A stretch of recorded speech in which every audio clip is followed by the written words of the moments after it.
welcome back to another weekly vlog. For those of you that are new here, my name is Kristen Lankford. I am a pre-K teacher in Florida, and my videos just give you guys a look into our week with our theme and our letter and all that good stuff.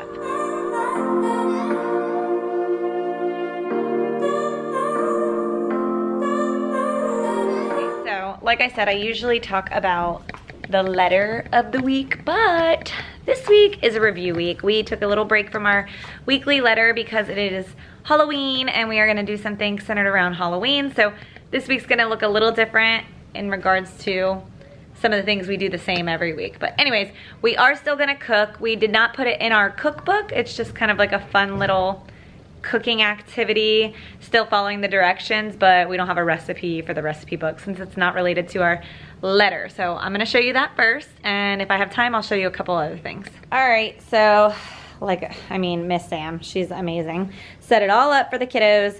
The ingredients are graham crackers, orange icing, little eyeballs, and then we used, I don't wanna touch it because my hands are probably not clean, but we used airheads, and they are little rectangles to be the stem. I think we might need a couple more of those, so I might need to cut those up because we have 2 graham crackers, that way they can make 2 of them. This is going to be Spookly the square pumpkin, so they're just gonna add the orange icing onto here.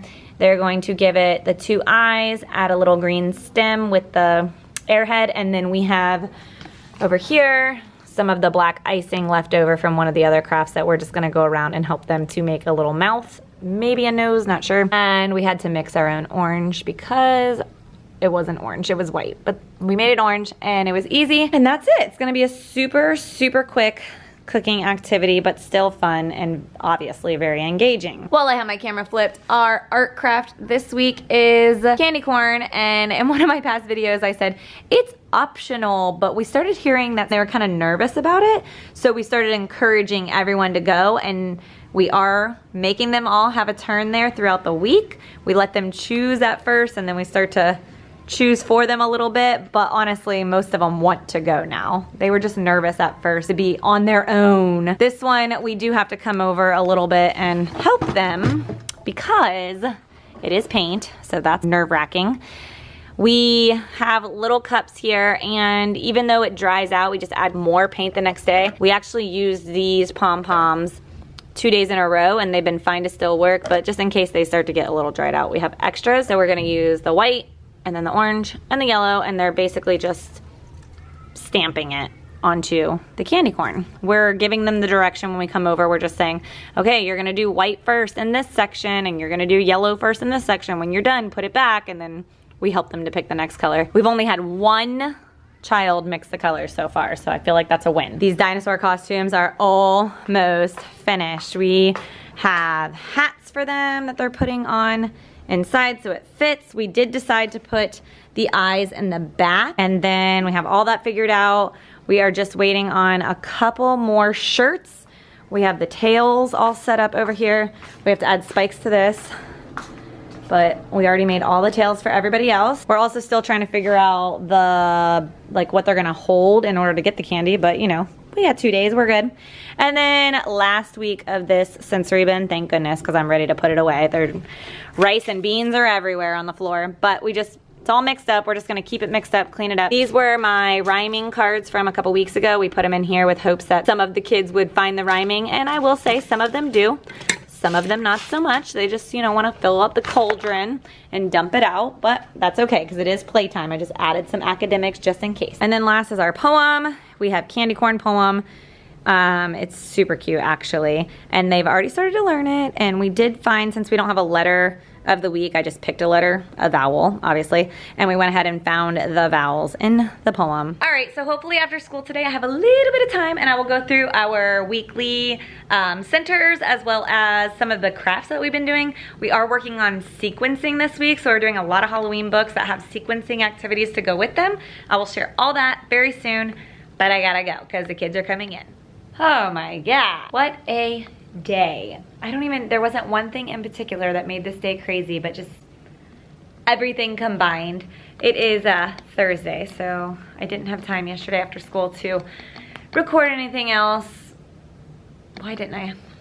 Oh, I had a meeting. I'm like, why didn't I have time? At one point today, I can't even. We had one student at Play-Doh pick up the beads, and a student wasn't even supposed to be at Play-Doh, and like just dropped them all. And they just all went everywhere. Our sensory bin, it was an accident, but was using the rice, and it kind of like went up and they knocked over, so rice and beans went all over the floor, literally within seconds of both of these happening. And then either before or after both of those things happened, we look over at a student who is at art table, and they're done with their painting project, so they were just drawing a picture with marker, which hasn't been a problem for any of the kids that we send over there, and he is drawing on his skin. So welcome to pre-K, you know, like you win some, you lose some, but teachable moments nonetheless. Cleaned it up, we got through it, we survived. It is like Spirit Week because we're doing a fundraiser at school, so today was wear orange. I don't have anything orange. We made these really cute shirts. I'll just wait until it's quiet, hashtag teacher life, with this cute little skeleton. And then I wore this fun skirt. I have it leftover. I have it from New Year's Eve outfit that I wore a few years back, and I haven't worn it another time, but I loved it today, so I'm happy that I wore it. Anyways, I have a lot to show you. I'm gonna try and show you as much as possible today because I know tomorrow is going to be insane. We are doing our trick-or-treating at 9. We have class pictures, which was scheduled after we already scheduled our trick-or-treating at 8:20. So we have breakfast till like 8:15, then we have class pictures, so everyone's gonna be dressing nice, and then we're gonna come in here and all change into our outfit to go trick-or-treating around the office and stuff, and then hopefully the rest of the day will calm down. We have several families that are very kind and brought in goodie bags for all the kids, so they're gonna be very excited about that.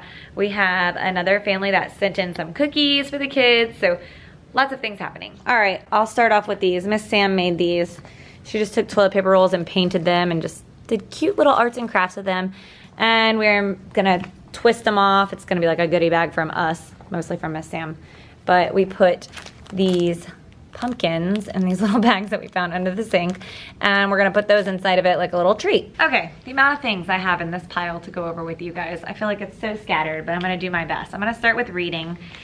This week, super fun in reading. We really focused on sequencing, so we did a lot of Halloween books because there's so many out there that have sequencing of activities to go with them. The first one we started with was A Room on the Broom. It is a super cute story, but also a like movie on Netflix. We can't really get Netflix at school, so we weren't able to watch it, but nonetheless, very cute and super easy for sequencing because it only provides, or it only gives like 5 things that they actually have to sequence, and we kind of went over what characters are as well. So it has the witch, the cat, the dog, the bird, and the frog. 5 things to remember. We did this one whole group, and just to kind of see how they did, we also, in the back of these books, I staple in a Ziploc bag that has pictures so that we can sequence it on the rug together, and then they go to their seats and do the activity. So it was just at their table, whole group, we just walked around and helped certain kids. Then on Tuesday, we did a cute little story because we wanted to do a craft. It was about a haunted house. I don't have it because I borrowed it from our speech pathologist.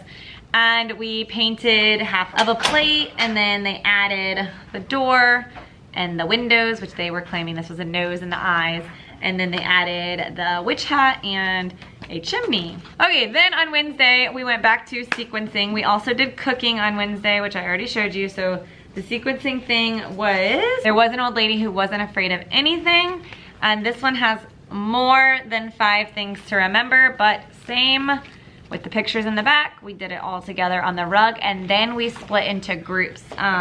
Miss Sam had a group on the rug that was working on the same paper. Things were already cut for them, so all they had to do was glue them in order, and they talked about it together, and they had the book to reference. And then I had kids at my table, and they were doing it independently at first, and then we went over it, and then they glued it and did it. So this is the paper we did for that one. This is the students that I grabbed. So what I mean by independent is they cut it all themselves, and then I had them set the pictures on the correct spot, but not glue. So they just put them in order without having to read it or anything. Then I went over and I said, oh, what said clomp, clomp? And then they said shoes, and they checked to see if it was right. That way, if they did accidentally have something that was not correct, we were able to still fix it before they glued it. Then, based off the results on this, I had had 7 kids at my table, and 3 of them did it completely correct on their own without any help or any switching or anything like that. So based on those results, Thursday we wrote another story, and then I made 3 groups for doing the activity. And I wish we had another para because it was it was a little tough, but you know, we did the best we could.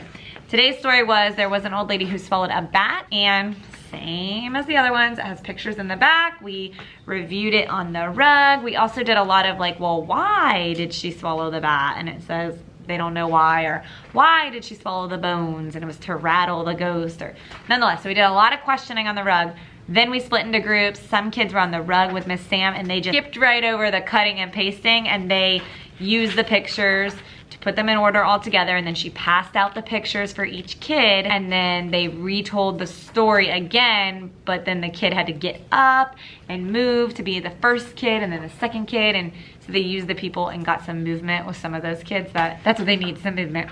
Then my group was like kind of, I guess you could say, the middle group, the kids that can cut and glue and do a lot of the retelling on their own, but get a couple confused. So we did the same activity.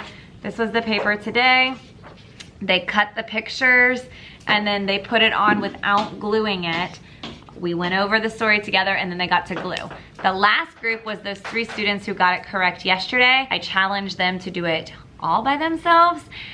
And overall, it was pretty good. I still told them to not glue, just to try and cut and put them all on the paper, and then I was gonna come look. And all 3 of them did get them all correct. There was just a little bit of trouble because they had all the materials at their hands. They didn't have anybody there being like, first cut, then glue, then color. So some of them started to glue right away, and then it was just hard because there was no teacher there. So I'm at my table, and then I'm like kind of trying to help that table too, but I didn't have enough seats to have all of them here anyways. All right, and then tomorrow is Friday, so we do not have a story. We are going to just do our show and share again, but with Halloween fun. Next, we're gonna do a small group for literacy. Obviously, we do computer for one of the groups. Still working on getting on ABC Mouse. I'm gonna get it together one of these days. But the independent group was ghosts with matching uppercase and lowercase. We've been working on this skill for a couple weeks now. But what was cool about these ghosts, which I wish I could tell you where I got them, I don't know, they're from last year, is that I would take the uppercase and I put them in order already, all the uppercase from A to Z. And then they had a pile of the lowercase ones, and they would go one at a time and find the match and put it under there. I heard them singing the alphabet song. I saw them using our alphabet chart to help them find the match. This is a capital U, and then the lowercase u has the same face. So they have bows and they have smiley faces. First, like this one has like a scary little spooky face, or this one has like teeth. So there's more than just one that has a bow, but kind of helps them a little bit to know what their choices are. That was very helpful. My group was a book using a sight word C. Obviously, we differentiated this as well. Some of the kids that are ready to learn that word C, they can read the word C. We also worked on counting the words in a sentence. It gave them little dots to help them point to the words. And as you can see, there's a blank here because I had a ton of little pictures that were pre-cut because we don't have time to cut in small group. And they got to pick which picture for each of the pages that they wanted to put on, and then they had a turn to read the sentence before we moved on to the next page. But what was cool about that is they couldn't just copy their friend. If everybody was saying, I see the pumpkin, I see the bat. Theirs might be pumpkin, the friend might have a witch, the other friend might have a cauldron, and so they had to really understand, like, that's a picture of a cauldron, I have to say the word cauldron, which was a hard word for them. Miss Sam's group, it's review week for letters, so there was no letter book, so she worked on these. These are from our curriculum. They're just the letters with the pictures, so she went over each letter, the sound it makes, and the picture. And then we have picture cards that are also from our curriculum, and she didn't get to all of them, but she would pick one up and say, what is this? It's a seal. Let's listen for the beginning sound. Seal, which one of these letters makes that sound? Let's put it on the letter S. Some of the groups, obviously, like I said, it's you differentiate as you go. I will say that I'm going to attempt to differentiate my group more. Like, I think I might actually have different activities for each group while they're at my table. So the other 3 with Miss Sam and the independent, it's gonna be the same. It is what it is. Like, I can't differentiate every single thing yet, you know, but for my group, just like I did when I taught first grade and guided reading, I'm not gonna give the group who can read chapter books, I'm not gonna give them a book that says, I see the ghost. So I'm gonna, you know, find the skill that works for them. And so I'm gonna start doing that in pre-K too, because we have quite a few jumps that we need to really work on certain skills with. Okay, look, I'm flying through it. Next is math. This was the independent group. We had these left over from last year, which I love, being able to reuse things. They're just the number puzzles, reviewing those 1 to 5. And we did color. This is a good trick. They put the same color traced around each of them. That way when they took them all off, if they had 1, 2, 3, 4, 5 on this one, and 1, 2, 3, 4, 5, they could know like, oh, I need all the yellow ones for the back, and then the purple ones are the trick-or-treaters. Helps them to not mix them all up, and the teachers, and we have to clean it up if they messed it up. The other independent group was a counting activity. These type of cards, these were also from last year, so they had to count how many spiders, and then they used clothespins, fine motor to clamp it on the correct number. And then Miss Sam's group worked on patterns. So we have these, we had little pictures on here that they could go through. She laid them out, you know, they went through the pattern, and then the question, they would add it on there. There was lots of different ones in here, lots of choices, lots of practice. If they finished that and had time for some of the groups, we had Halloween stamps, and we gave them a blank paper, and they got to use the stamps to make an AB pattern or an ABC pattern, whatever they decided. And then finally, my group, this is where I got the whole like, okay, it's time to differentiate a little more than the same activity, slightly changed per group, because this activity was a struggle with some of the groups. It was a measuring activity, not where they used actual non-standard measurement like tools, but they counted. So they would count how many cubes long it was. This one's not a great example, but this one is a better example because we had to figure out how long it was, and I drew a line, and then they counted the boxes, and then they had a paper that we worked on together. We found the match of the picture and then wrote the number. It was a lot of steps. Some of the groups completely could handle it. They know how to count. They could even tell me where to draw the line. Some of them, it was like just too hard for them. So that's why I'm like, okay, it's time to differentiate a little more, because this is driving me crazy and it's not even their fault. I need to give them something that is their skill. Okay, so that was all of small group. The only thing left I have to show you is social emotional. This week was still emotions, but it was kind of like a review as well for emotions. We talked about same and different. So as you can see in this picture, the two kids are riding a bike. Their facial expressions are different.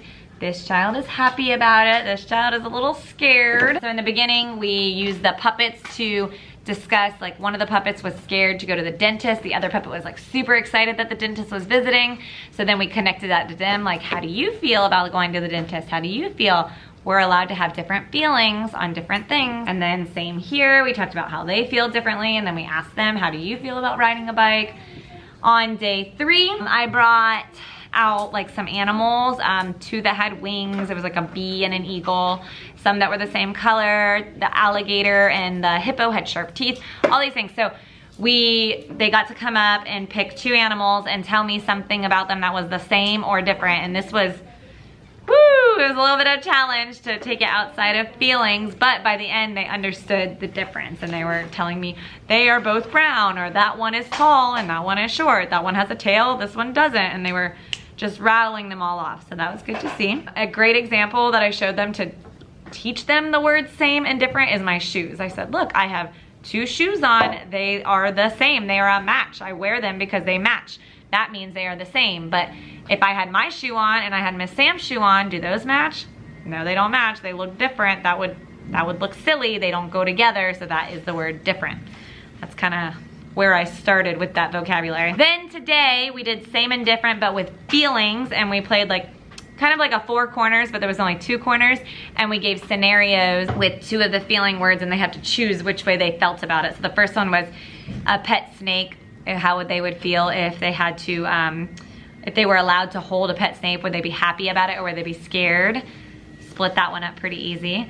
And then the other one was if it was raining outside, which today it rained, so we didn't go outside. So that was pretty good. And it was cute because you would think all of them would say, I don't like it when it rains, but a lot of them did pick that they did like it. They were happy when it rained because they could play in the puddles if it wasn't lightning. Crazy town. We just had so much fun, but it was insane.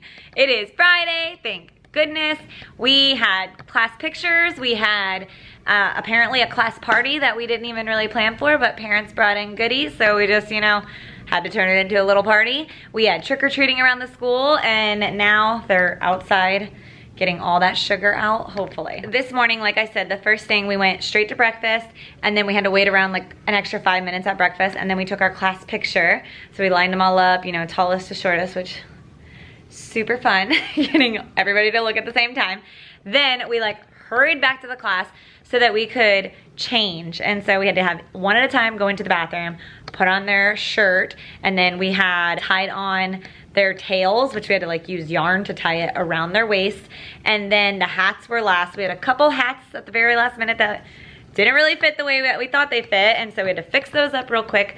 But nonetheless, we got out. We trick-or-treated to the office. There were people in the hallways. We said trick or roar. We took a ton of pictures. We have our teacher shirts. Teaching is a walk in the park. And my dog's actually got a hold of mine, so it looks like I have bite marks from the dinosaurs. Whatever. And then after that, we had to come back, and then we had to undress and get back in our regular clothes. So we did our show and share for Halloween during that time. And then after that, we took all their candy from their bag, put it in a Ziploc. We had 3 goodie bags, well, 2 goodie bags, and then 1 thing that was from the teachers. I'll show you guys that in a minute. And then a parent brought in donuts, so then we had donuts, and another parent brought in cookies, but they were individually wrapped, so we sent those ones home. And then we watched some Halloween videos while we calmed down and went to the bathroom and all that, and then we went outside. So the only thing left that we have to do is play centers and our poetry notebook, and then lunch and nap and go home. So let me wrap this up and just show you a couple things around the room. Okay, so like I said, we did show and share, but clearly I just could not handle drawing a million spiders on there and all that, so we just didn't draw any pictures. We just shared, and that was that. These are all the candy corns, all finished, super cute. We finally got smart and decided to use their cubbies to store all the dinosaur stuff, so each kid has their hat, their tail, and their shirt inside their cubby. Most of the hats fit pretty well. A couple of them, it was windy today too, of course, so we were walking down the hallway and they were falling off, and then the little triangles come off. But they're gonna take that home. I don't know if their parents really want that, but oh well. These are what we did. We just got a little Ziploc bag for all the candy that they got trick-or-treating. And then these are what Miss Sam made. They're little toilet paper rolls, and she painted them and added the cute little things and put tissue paper with candy inside, and then a goodie bag, a cookie, and there's another goodie bag. So we just put it all inside of a bag for the kid that they can take home. And because we're using the cubbies, we have all the blankets over here and all lunch boxes over here. I mean, overall, we survived. The kids are having a blast. They literally keep talking about it over and over, how much fun it was, and they're super excited to take home that huge Ziploc bag of goodies. So that's what matters, right? We're here for the kids. They're having fun. They're little. Let them be kids, right? All right, there we go. Hi. Look, Miss Sam's finally made an appearance. Look at her. She's real. She's real. Also, this is Miss Taylor. We survived. As usual, if you like this video, give it a big thumbs up. Click that subscribe button and that notification bell, and we will see you in November. Bye.